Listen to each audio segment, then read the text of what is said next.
नमस्कार, स्वागत है आप सभी का डीडी न्यूज में। आपके साथ मैं हूं संध्या शर्मा। आइए बुलेटिन की शुरुआत करते हैं अब तक की हेडलाइंस के साथ। मालदा में हिंसा पीड़ितों से होगी राज्यपाल की मुलाकात। महिला आयोग और मानवाधिकार आयोग भी सुनेगा पीड़ितों की आप बीती।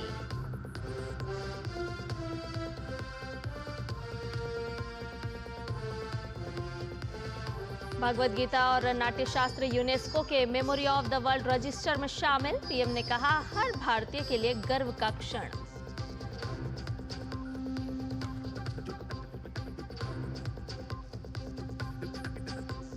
फिर कांग्रेस पर हमलावर हुई बीजेपी। अनुराग ठाकुर ने पूछा, नेशनल हेराल्ड का नाम सुनते ही छटपटा क्यों जाती है कांग्रेस।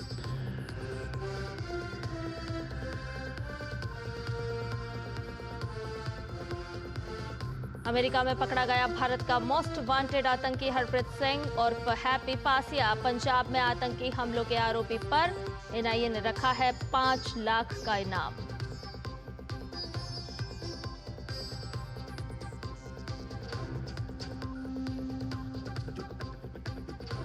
और यूक्रेन के साथ वार्ता के बाद अब 24 अप्रैल को अमेरिकी राष्ट्रपति खनिज समझौते पर करेंगे हस्ताक्षर। ट्रंप ने कहा, चीन से भी हो सकती है टैरिफ पर अच्छी डील।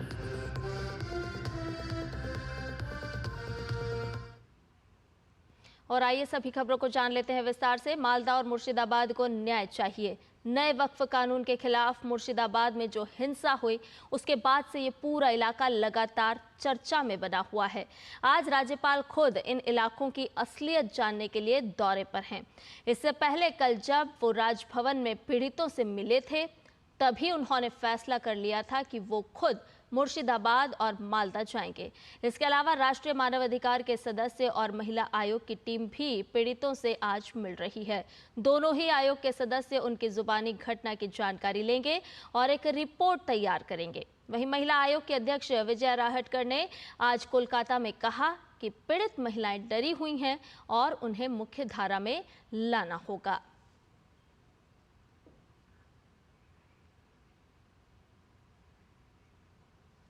विजय राहटकर ने कहा कि हमें मीडिया रिपोर्ट्स से पता चला है कि महिलाओं के खिलाफ अत्याचार किए गए हैं।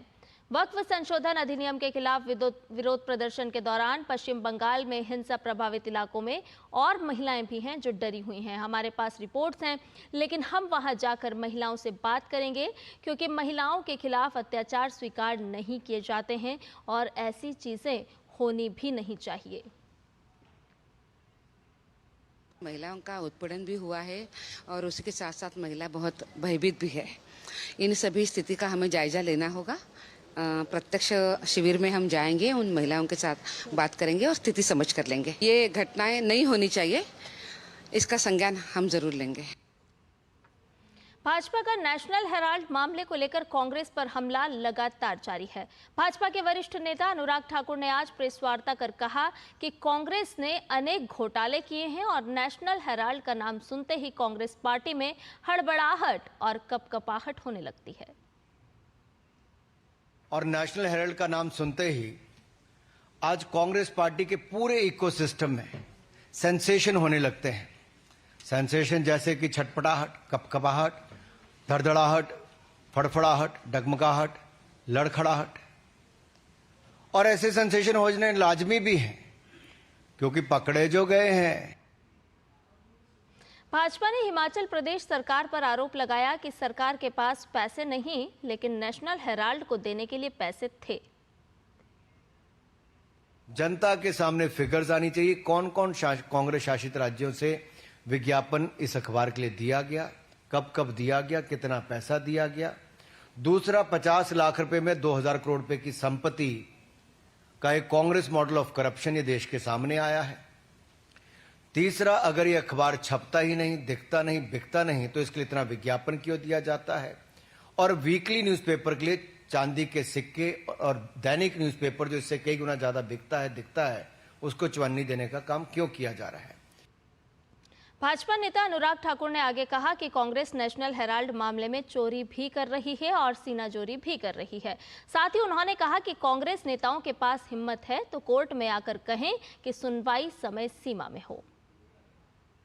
एक यहां पर अरविंद केजरीवाल जी का मॉडल था, जब टैक्स पेयर का पैसा दिल्ली की जनता का सैकड़ों करोड़ रुपया केवल अपना चेहरा दिखाने के लिए दे दिया जाता था। दूसरा मॉडल ये नेशनल हेराल्ड का है, जहां देश की जनता की गुड़ कमाई, वो कांग्रेस की राज्य की सरकारें केवल एक परिवार, एक पार्टी के अखबार को चलाने के लिए करोड़ रुपए दे दिए जाते हैं। ये कांग्रेस मॉडल ऑफ करप्शन बेशर्मी के साथ चोर मचाए शोर ही नहीं, एक तो चोरी और ऊपर से सीना जोरी करने की बात है। भारत ने मुर्शिदाबाद के बारे में बांग्लादेश सरकार की तरफ से की गई टिप्पणियों पर कड़ी प्रतिक्रिया व्यक्त की है। विदेश मंत्रालय के प्रवक्ता रणधीर जायसवाल ने आज इस बारे में पूछे गए एक सवाल के जवाब में कहा कि बांग्लादेश की तरफ से भारत के मामले में भ्रामक प्रचार किया जा रहा है। विदेश मंत्रालय ने पश्चिम बंगाल की घटनाओं को लेकर बांग्लादेश की ओर से की गई टिप्पणियों को सिरे से खारिज करते हुए कहा कि बांग्लादेश की टिप्पणी भारत की ओर से बांग्लादेश में अल्पसंख्यकों पर हो रहे अत्याचारों को लेकर व्यक्त की जा रही चिंता के समानांतर एक गलत और भ्रामक तुलना करने का प्रयास है। बांग्लादेश में अत्याचारों के दोषी अपराधी आजाद घूम रहे हैं। विदेश मंत्रालय प्रवक्ता रणधीर जायसवाल ने कहा कि इस प्रकार की अनुचित टिप्पणियां करने और दिखावटी नैतिकता जताने की बजाय बांग्लादेश को अपने देश के अल्पसंख्यकों के अधिकारों की रक्षा पर ध्यान केंद्रित करना चाहिए। दरअसल पश्चिम बंगाल के मुर्शिदाबाद में हिंसा पर बांग्लादेश ने पश्चिम बंगाल में मुस्लिमों की सुरक्षा को लेकर टिप्पणी की थी। दिल्ली में मानसून आने के 1.5 महीने पहले ही रेखा गुप्ता सरकार एक्शन में है। दिल्ली में मानसून के चलते जलभराव की समस्या एक आम समस्या है। इससे आम जनता को काफी दिक्कतों का सामना करना पड़ता है। सरकार पिछले कई दिनों से मानसून आने से पहले ही नालों की सफाई करा रही है। आज खुद मुख्यमंत्री रेखा गुप्ता ने दिल्ली में जलभराव होने वाली जगहों का निरीक्षण किया। आज उन्होंने मिंटो ब्रिज और ITO के पास WHO बिल्डिंग का निरीक्षण किया। मुख्यमंत्री रेखा गुप्ता के साथ PWD मंत्री प्रवेश वर्मा भी मौजूद रहे। ITO पर निरीक्षण के दौरान दिल्ली के उपराज्यपाल विनय कुमार सक्सेना भी मौजूद रहे। गौरतलब है कि नालों की डिसल्टिंग के लिए कार्य योजना बनाई गई है। दिल्ली के जलभराव वाले क्षेत्रों में नोडल अधिकारी भी नियुक्त किए जाएंगे। जलभराव और आसपास के नालों की मैपिंग भी की जाएगी। जलभराव वाली जगहों पर 24 घंटे पंप की उपलब्धता बनी रहेगी। आज वाटर लॉगिंग के जो दिल्ली का सबसे मेजर पॉइंट है उसको देखने के लिए हम लोग यहाँ आए हैं। और ये जो मिंटो ब्रिज जहाँ पे आप देख रहे हैं कि एक निशान, ये निशान इस लेवल पर है जहाँ पे पूरी की पूरी बस डूब जाया करती थी। पिछली बार तो पंप भी पानी में डूब गया था, ऑपरेटर पहुँच ही नहीं पाया था। इस बार समयबद्ध तरीके से सरकार तैयारी कर रही है कि दिल्ली को वो भयानक वाटर लॉगिंग देखनी ना पड़े, उसका समाधान हम लोग समय से कर लें। और बुलेटिन में फिलहाल रुक रहे हैं एक छोटे से ब्रेक के लिए, जल्द हाजिर होंगे।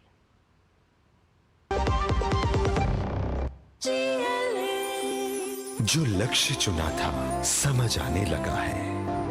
GLA यूनिवर्सिटी, उच्च लक्ष्य की निश्चित प्राप्ति। मेरी पसंद, मेरी पसंद, मेरी पसंद, मेरी पसंद, हमारी पसंद, हम सबकी पसंद। मजबूत देश का मजबूत सरिया हो गया स्टील। और ब्रेक के बाद समाचार में आपका एक बार फिर से स्वागत है। भारत सरकार का पहला विश्व ऑडियो विजुअल और मनोरंजन शिखर सम्मेलन वेव्स 1 से 4 मई तक मुंबई में आयोजित किया जाएगा। इसे लेकर सूचना और प्रसारण मंत्री अश्विनी वैष्णव ने सोशल मीडिया प्लेटफॉर्म X पर एक वीडियो साझा किया है। उन्होंने लिखा है कि वेव्स 2025 आ गया है, भारत में वैश्विक मनोरंजन के लिए मंच तैयार।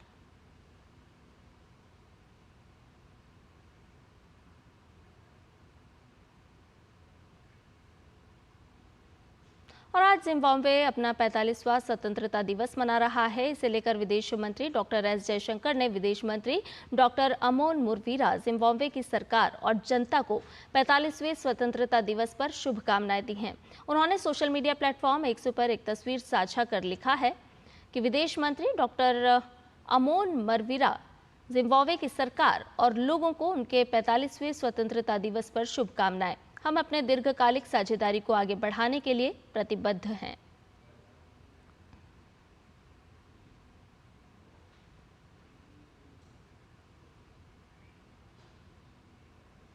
खबरों में बढ़ते हैं आगे। आपको बता दें कि हर साल 18 अप्रैल को विश्व धरोहर दिवस मनाया जाता है। इस दिवस को मनाने का मुख्य उद्देश्य ये है कि पूरे विश्व में मानव सभ्यता से जुड़े ऐतिहासिक और सांस्कृतिक स्थलों के महत्व, उनके अस्तित्व के संभावित खतरों और उनके संरक्षण के प्रति जागरूकता लाई जा सके।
बीते 10 सालों की बात करें तो भारत की 12 से अधिक साइट्स को विश्व धरोहर का दर्जा मिला है।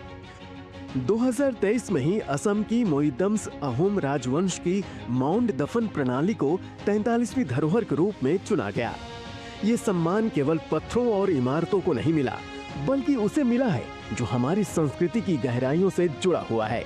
इस लिस्ट में शामिल कुछ प्रमुख नाम हैं: जयपुर का ऐतिहासिक शहर, कंचनजंगा नेशनल पार्क, रानी की वाव, वेस्टर्न घाट्स, धोलावीरा, काकतीय रुद्रेश्वर मंदिर और ग्रेट हिमालयन नेशनल पार्क। जब यूनेस्को किसी साइट को वर्ल्ड हेरिटेज टैग देता है तो उसके महत्व में केवल इजाफा नहीं होता, बल्कि उस स्थल के संरक्षण, सुरक्षा और प्रमोशन के लिए अंतर्राष्ट्रीय मदद भी जुटाई जाती है। साथ ही उस क्षेत्र में पर्यटन तेजी से बढ़ता है, जिससे लोकल इकोनॉमी को जबरदस्त फायदा होता है। यही वजह है कि भारत आज विश्व धरोहर संपत्तियों की संख्या के मामले में 6ठे स्थान पर है। एक ऐसा स्थान जो हमारी विरासत की वैश्विक स्वीकार्यता को बयां करता है। अब बात करते हैं दो ऐसे खास स्थानों की जिन्होंने भारत को वर्ल्ड हेरिटेज मैप पर कुछ अलग ही पहचान दी है।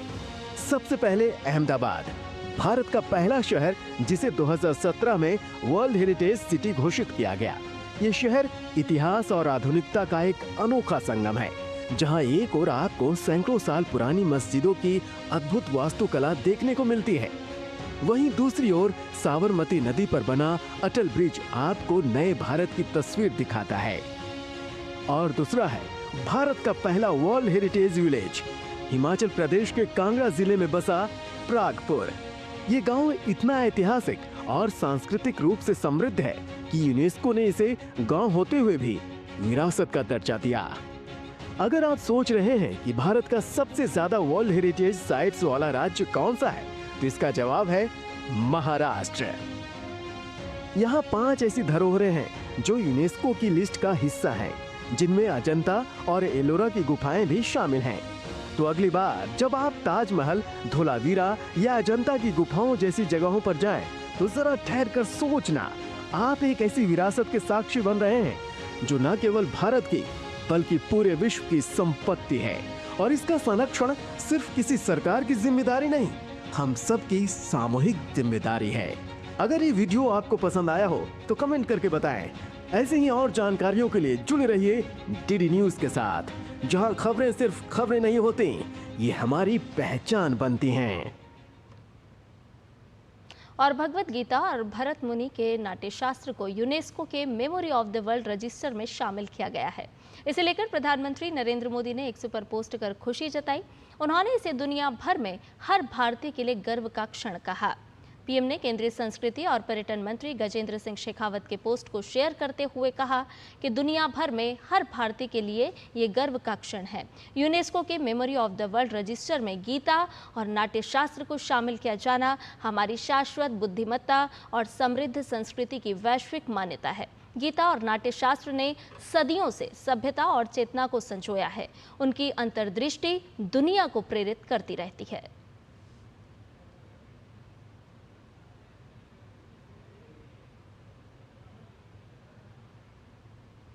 वहीं पूरे विश्व में आज गुड फ्राइडे मनाया जा रहा है। दुनिया भर के चर्चों में विशेष प्रार्थना सभाएं आयोजित की जा रही है। ये दिन प्रभु यीशु मसीह के बलिदान की याद में मनाया जाता है। ईसाई धर्म के अनुसार आज ही के दिन प्रभु यीशु ने मानव जाति के कल्याण के लिए बलिदान दिया था। तब से ये दिन पूरे विश्व में पूरी श्रद्धा के साथ मनाया जाता है। गुड फ्राइडे का पर्व मानव समाज को प्रेम, ज्ञान और अहिंसा का संदेश देने के लिए मनाया जाता है।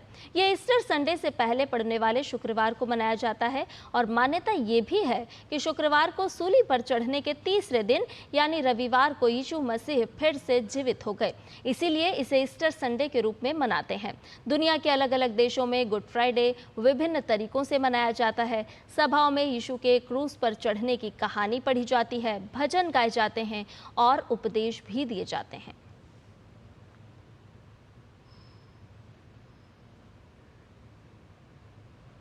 प्रधानमंत्री नरेंद्र मोदी ने ईसा मसीह के बलिदान को याद करते हुए एक्स पर पोस्ट कर लिखा कि ये दिन हमें दयालुता, करुणा और हमेशा उदार हृदय रखने की प्रेरणा देता है। शांति और एकजुटता की भावना हमेशा बनी रहे।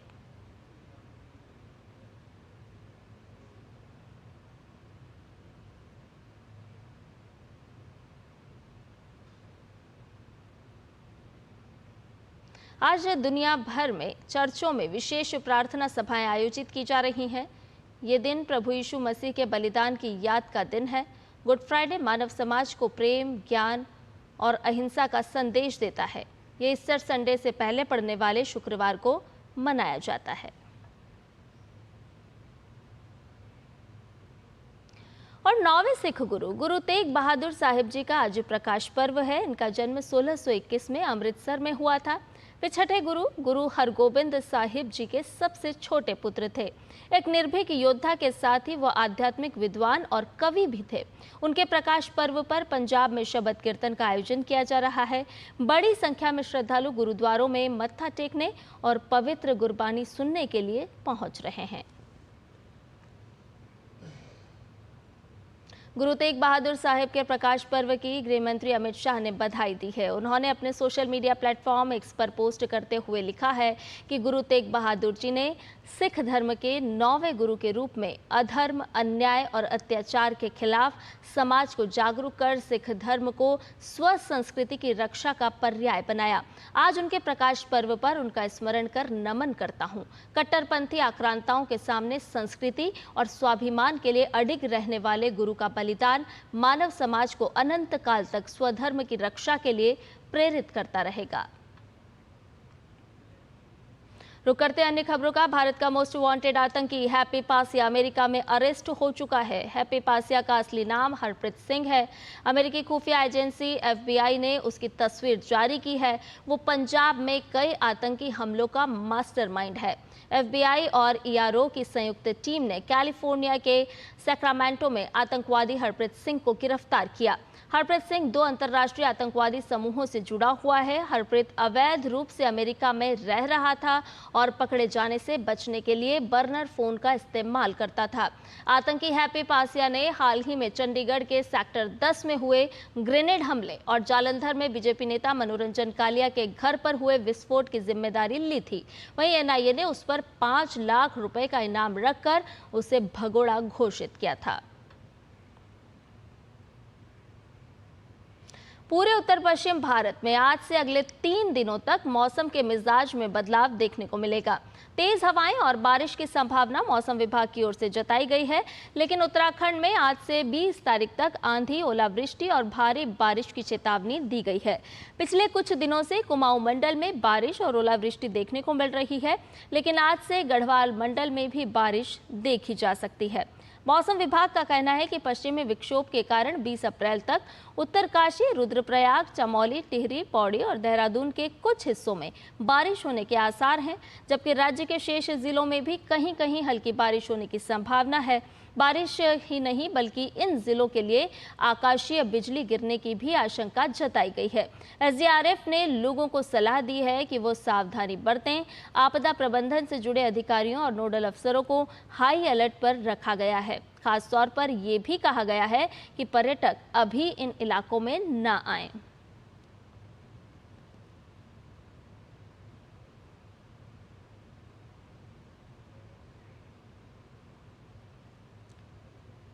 तो उत्तराखंड में आंधी, बारिश और ओलावृष्टि को लेकर के अलर्ट जारी किया गया है।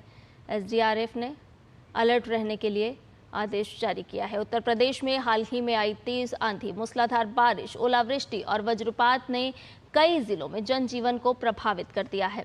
इस गंभीर आपदा की स्थिति को ध्यान में रखते हुए मुख्यमंत्री योगी आदित्यनाथ ने संबंधित जिलों के अधिकारियों को सख्त निर्देश दिए हैं कि राहत कार्यों में कोई भी ढिलाई ना बरती जाए। योगी आदित्यनाथ ने आंधी, बारिश, ओलावृष्टि, वज्रपात के दृष्टिगत संबंधित जनपदों के अधिकारियों को पूरी तत्परता से राहत कार्य संचालित करने के निर्देश दिए हैं। मुख्यमंत्री योगी आदित्यनाथ ने कहा है कि अधिकारी क्षेत्र का भ्रमण करके सर्वे करें और राहत कार्यों पर नजर बनाए रखें। साथ ही आपदा से जनहानि और पशुहानि होने की स्थिति में प्रभावितों को तत्काल राहत राशि का वितरण करने के निर्देश भी दिए गए हैं। मुख्यमंत्री ने घायलों का समुचित उपचार कराने के निर्देश दिए। गेहूं की सरकारी खरीद को देखते हुए मंडियों सहित सभी खरीद केंद्रों पर गेहूं के सुरक्षित भंडारण का पूरा ध्यान रखने और सर्वे कराकर फसल नुकसान का आकलन करते हुए रिपोर्ट शासन को भेजने के लिए बोला गया है। दुनिया की दोहरी परिक्रमा पर निकले भारतीय नौसेना के नौकायन पोत आईएनएसवी तारिणी जल्द ही घर वापसी करेगा। आईएनएसवी तारिणी घर की ओर रवाना हो चुका है। आईएनएसवी तारिणी के चालक दल ने 17 अप्रैल 2025 को कैप ऑफ गुड होप पार कर लिया। दक्षिणी महासागर के चुनौतीपूर्ण जल में सफलतापूर्वक नौकायन करने और 3 प्रमुख cap of good hope, cap Leeuwen और कैप हॉर्न को पार करना एक मील का पत्थर है।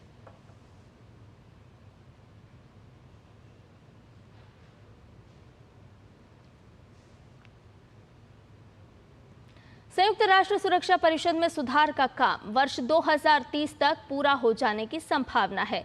ये घोषणा गुरुवार को न्यूयॉर्क में अंतर सरकारी वार्ताओं के अध्यक्ष तारिक अल-बनाई ने की। उन्होंने कहा कि भारत इस नई सुरक्षा परिषद में स्थायी सीट के प्रमुख दावेदारों में से एक है। तो आइए देखते हैं इस खास रिपोर्ट को।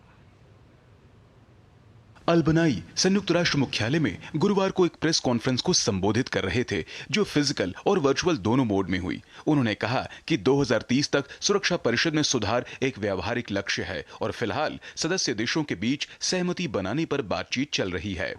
2030, 6 years, 5 years from now, it's a realistic target, and we should, all of us, I think, want this to be done as soon as possible. But realistically speaking, this process, as it lays the ground for a council that will be effective for the next 100 years, needs to be carefully considered and needs to be consensus-based and needs to be agreed upon by the vast majority of member states. उन्होंने बताया कि अब तक जो सहमति बनी है उसके अनुसार सुधार के बाद सुरक्षा परिषद के सदस्य देशों की संख्या 21 से 27 के बीच हो सकती है और भारत इसमें स्थायी सदस्यता के लिए प्रमुख दावेदार है। I had the pleasure last year, as I did this with my distinguished co-chair Axel Marchik, to actually visit India and have a conversation there at the highest level. And the goal of this reformed council must be representative.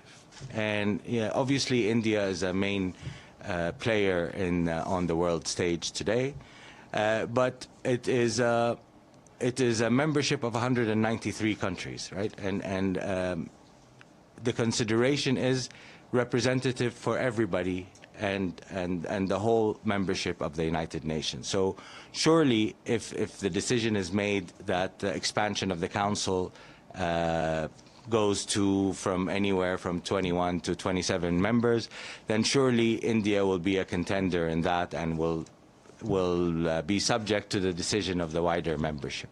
हाल ही में संयुक्त राष्ट्र में भारत के स्थायी प्रतिनिधि P Harish ने मांग की थी कि जल्द से जल्द टेक्स्ट आधारित बातचीत शुरू की जाए। इस पर डीडी न्यूज के सवाल के जवाब में आईजीएन अध्यक्ष ने कहा कि टेक्स्ट आधारित बातचीत अंतर सरकारी वार्ता पूरी होने के बाद ही शुरू होगी। संयुक्त राष्ट्र में फिलहाल 193 सदस्य हैं और कोशिश है कि इनके बीच सुरक्षा परिषद के मॉडल पर सहमति बनाई जाए। देखना है कि कितनी जल्दी ये प्रक्रिया पूरी की जाती है और खासकर स्थायी सदस्यों के बीच से कोई बखेड़ा नहीं खड़ा किया जाता है। अखिलेश सुमन की रिपोर्ट, डीडी न्यूज।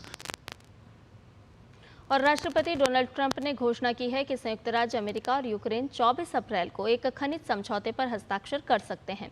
उन्होंने व्हाइट हाउस प्रेस कॉन्फ्रेंस के दौरान कहा कि समझौता तैयार है। उन्होंने उम्मीद जताई कि यूक्रेन इस समझौते का सम्मान करेगा। इस खनिज सौदे से यूक्रेन के प्राकृतिक संसाधनों, जिसमें महत्वपूर्ण खनिज, तेल और गैस शामिल हैं, से होने वाले राजस्व पर एक संयुक्त निवेश कोष के माध्यम से अमेरिका को व्यापक नियंत्रण मिलेगा। ये व्यवस्था ट्रंप प्रशासन की ओर से रूसी आक्रमण शुरू होने के बाद से यूक्रेन को प्रदान की गई। अरबों डॉलर की सैन्य और वित्तीय सहायता को वापस पाने के लिए एक तंत्र के रूप में तैयार की गई है। हालांकि इस सौदे में यूक्रेन के लिए सुरक्षा गारंटी शामिल नहीं है, जो वार्ता में विवाद का विषय है। और इसके साथ ही समाचार में फिलहाल इतना ही। मुझे दीजिए इजाजत, लेकिन डीडी न्यूज पर खबरों का सफर लगातार जारी है। नमस्कार।